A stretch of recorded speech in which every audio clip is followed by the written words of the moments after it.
केंद्र की नरेंद्र मोदी सरकार वक्फ बोर्ड अधिनियम में बड़े संशोधन करने के लिए तैयार है।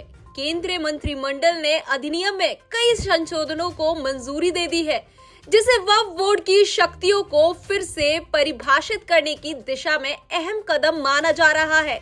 कहा जा रहा है कि केंद्र सरकार वक्फ बोर्ड की किसी भी संपत्ति को वक्फ संपत्ति बनाने की शक्तियों पर अंकुश लगाना चाहती है।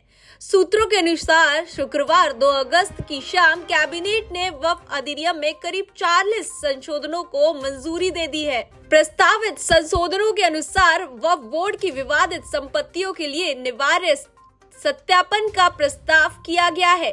इसके अलावा अगर किसी प्रॉपर्टी को लेकर वक्फ बोर्ड और किसी व्यक्ति के बीच विवाद चल रहा है तो उसका भी सत्यापन कराया जाएगा। सरकार के इस कदम का मुस्लिम पर्सनल लॉ बोर्ड ने विरोध किया है और कहा है कि वक्फ बोर्ड की कानूनी स्थिति और शक्तियों में किसी भी तरह का हस्तक्षेप बर्दाश्त नहीं किया जाएगा। अब सुनिए कि मुस्लिम धर्मगुरु मौलाना साजिद रशीदी, उमर अहमद इल्यासी, मोहम्मद खालिद रशीद का इस पर और क्या कुछ कहना है और वो इसका विरोध क्यों कर रहे हैं। ये है कि शायद हिंदू वापस आएगा। हिंदू वापस आने वाला नहीं है। हिंदू इनकी राजनीति को समझ गया।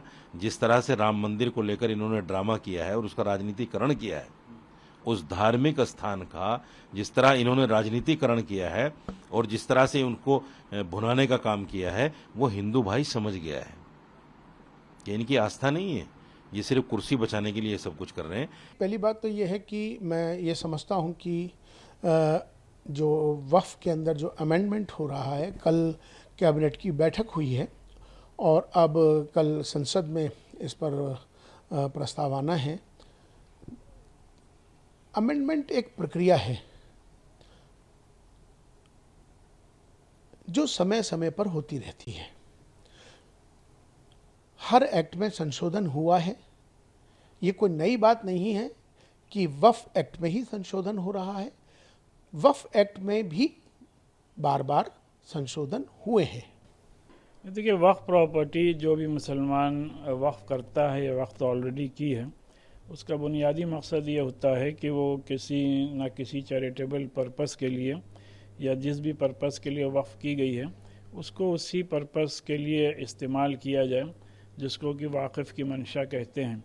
तो लिहाजा पूरे मुल्क में लाखों प्रॉपर्टीज़ हमारे बुज़ुर्गों ने इस मकसद के लिए वक्फ की है, जिसमें कि ज़्यादा जो प्रॉपर्टीज़ हैं, अराउंड आप कह सकते हैं मोर देन 60 to 70% प्रॉपर्टीज़ मसाजिद यानी मस्जिदें और कब्रिस्तानों और दरगाहों की शक्ल में हैं।